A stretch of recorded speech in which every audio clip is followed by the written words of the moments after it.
This channel does not promote any violent, harmful, or illegal activities. All content provided by this channel is meant for an educational purpose only. আচ্ছা, একটা প্রশ্ন আমার খুব করতে ইচ্ছে করছে, ইলিশ মাছের কাঁটা কি খুব শক্তপোক্ত?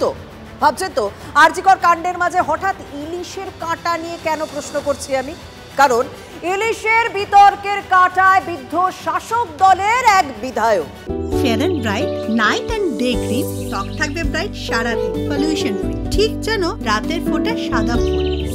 সারাদিন হ্যাপি ব্রাইট স্কিন। গোটা রাজ্য যখন তিলোত্তমার বিচার চেয়ে রাস্তায় রাস্তায় প্রতিবাদে নেমেছে, তখন নিজের এলাকায় ইলিশ উৎসবের আয়োজন করে বিতর্কে বেলেঘাটার বিধায়ক পরেশ পাল, জানিয়ে ক্ষুব্ধ রাজ্যের মন্ত্রী থেকে তৃণমূল কংগ্রেসের একটা বড় অংশ। বেলেঘাটা চত্বর দিয়ে যারা যাতায়াত করেন তারা এই তোরণ বা ব্যানার পোস্টার নিশ্চয়ই দেখেছেন। বেলেঘাটার বিধায়ক পরেশ পালের ইলিশ উৎসব প্রতি বছর আয়োজন হয়, এবারও নিয়মের বদল হয়নি। আর প্রশ্নটা এখানেই, বর্তমান পরিস্থিতিতে দাঁড়িয়ে ইলিশ উৎসব বিষয়টা কি একটু দৃষ্টিকটু নয়? প্রশ্ন তুলে দিয়েছেন খোদ পরেশ পালের দলের সতীর্থরাই, নিমন্ত্রণ থাকলেও যাননি। মন্তব্য কুণাল ঘোষের।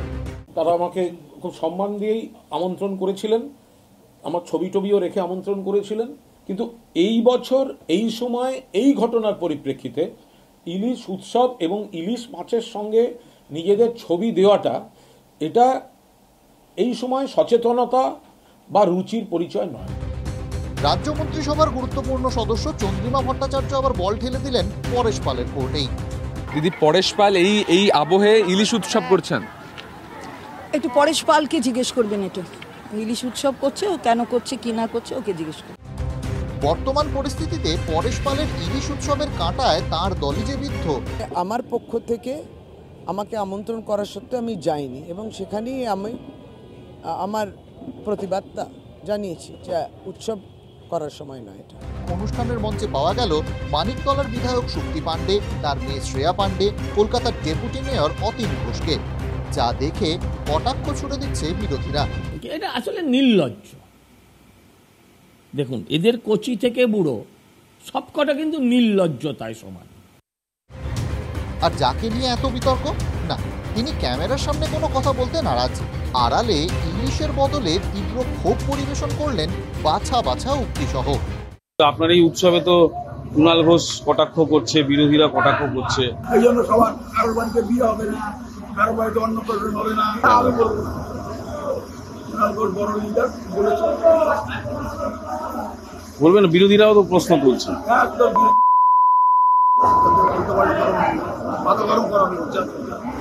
মাছের রাজাকে নিয়ে বিতর্ক, মাথা গরম হওয়া স্বাভাবিক, তার উপর আবার ইলিশের কাঁটা বিতর্ক হয়ে বিঁধতে শুরু করেছে যে। সৌভিক সরকারের রিপোর্ট, TV9 বাংলা।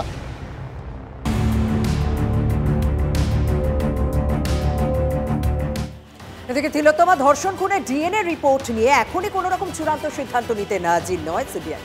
তিলোত্তমার দেহে সঞ্জয় রায়ের ডিএনএ মিলেছে, আর সঞ্জয়ের শরীরের আঘাতে মিলেছে তিলোত্তমার নখের নমুনা। ক্রাইম সিনে পাওয়া চুলের সঙ্গে সঞ্জয়ের ডিএনএ মিলে গিয়েছে। তিলোত্তমার লালা রসের নমুনাতেও সঞ্জয়ের ডিএনএর অস্তিত্ব পাওয়া গিয়েছে। সিএফএসএল রিপোর্টে দ্বিতীয় কোনো ব্যক্তির অস্তিত্ব উল্লেখ নেই। পর্যালোচনার জন্য এইমসের বিশেষজ্ঞদের কাছে পাঠানো হয়েছে এই রিপোর্টটি। সেই রিপোর্ট না পাওয়া পর্যন্ত সিদ্ধান্ত নিতে রাজি নয় সিবিআই। তদন্তভার নেওয়ার পর ফরেনসিকের নমুনা জমা দেয় সিবিআইও। এখনো মেলেনি সেই রিপোর্ট। 5ই সেপ্টেম্বর শীর্ষ আদালতের শুনানির আগেই সেই রিপোর্ট আসার কথা রয়েছে। তারপরই পারিপার্শ্বিক তথ্য প্রমাণের সঙ্গে মিলিয়ে পরবর্তী পদক্ষেপ করবে সিবিআই।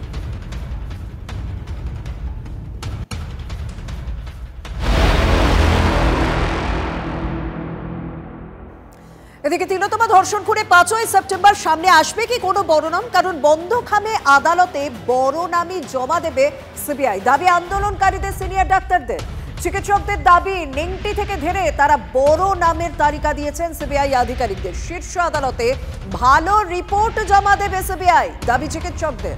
প্রভাবশালীদের হেফাজতে নিয়ে জিজ্ঞাসাবাদের দাবি চিকিৎসকদের। তিলোত্তমা কাণ্ডে দ্রুত বিচার মিলবে আশ্বাস সিবিআই এর।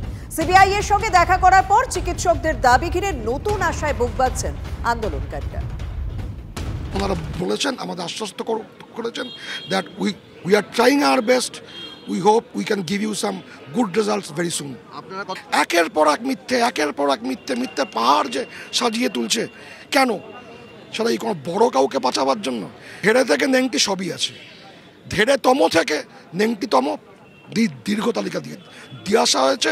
সেখান থেকে কারাকারদের আশু তদন্তের প্রয়োজন সেগুলোও মার্ক করে দেওয়া হয়েছে। নামের তালিকায় যারা আছেন সেই নামের মধ্যে ছিল যে হেলথ সেক্রেটারি নিজের কি প্রসঙ্গ ছিল, কমিশনার অফ পুলিশ ছিল, আমাদের মেডিকেল কাউন্সিলের যিনি প্রেসিডেন্ট ছিলেন, মেডিকেল কাউন্সিলের ভাইস প্রেসিডেন্ট, মেডিকেল কাউন্সিলের member, medical penal and ethical কমিটির মেম্বার।